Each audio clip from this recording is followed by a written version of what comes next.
Happy Easter, Atlanta. I'm Katy Watson. And I'm Christine Roberts, and we're with Squash Blossom Kitchens. Today we're making a double rhubarb angel food cake with whipped cream.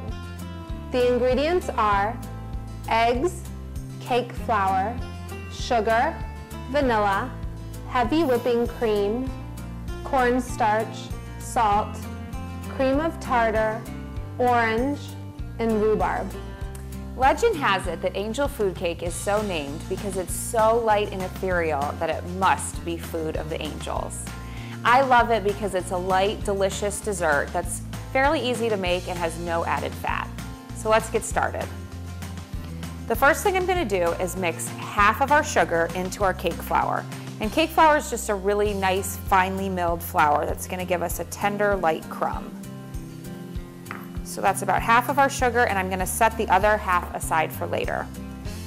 Angel food cake is primarily composed of whipped egg whites, so it's time to beat our egg whites.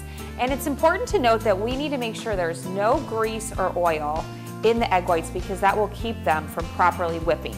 So I wiped out my bowl with just a little bit of white vinegar just in case there was any sort of microscopic grease that I couldn't see with my eye.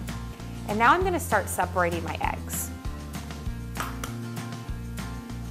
I want to make sure I separate the eggs one at a time before I add them to the large bowl, just in case any yolk gets in. Because again, the yolk is where the fat of the egg resides, and we want to make sure there's no fat in this.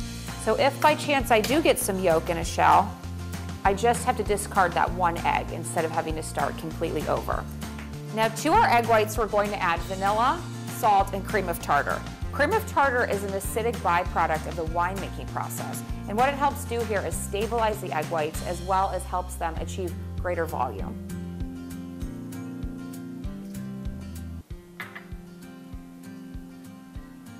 Now I'm going to mix this on medium-high speed until soft peaks begin to form, and then I'm going to gradually add in my reserved sugar.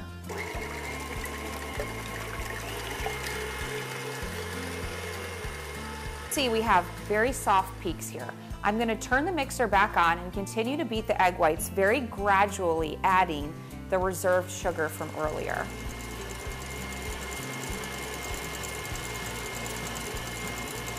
Our egg whites are finished. They have some nice stiff peaks, but they're still soft and glossy. And so I'm going to very gently fold in our flour sugar mixture that we combined earlier.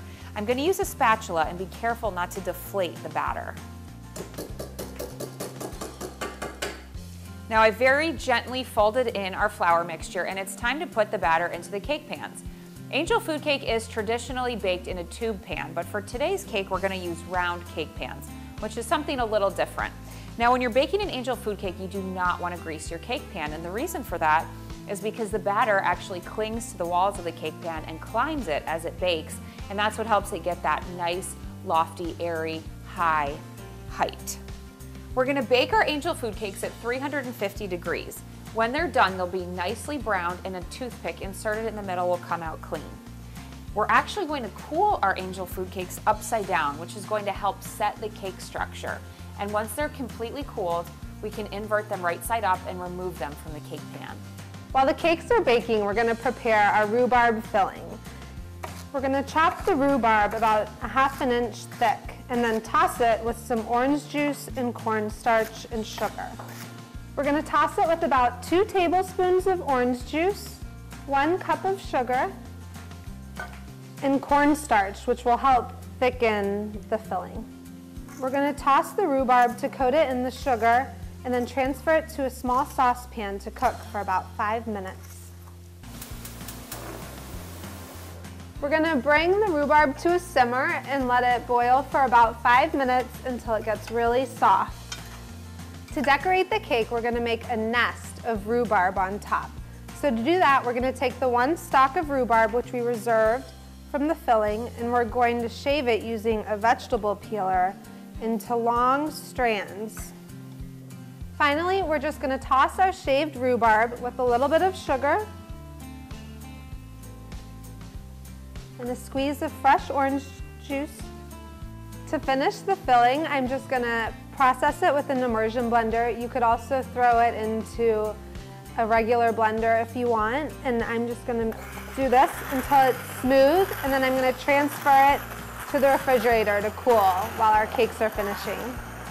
Now it's time to assemble our cake. We have our cool cake layers, and I'm going to cut each one in half lengthwise so that we have 4 distinct layers.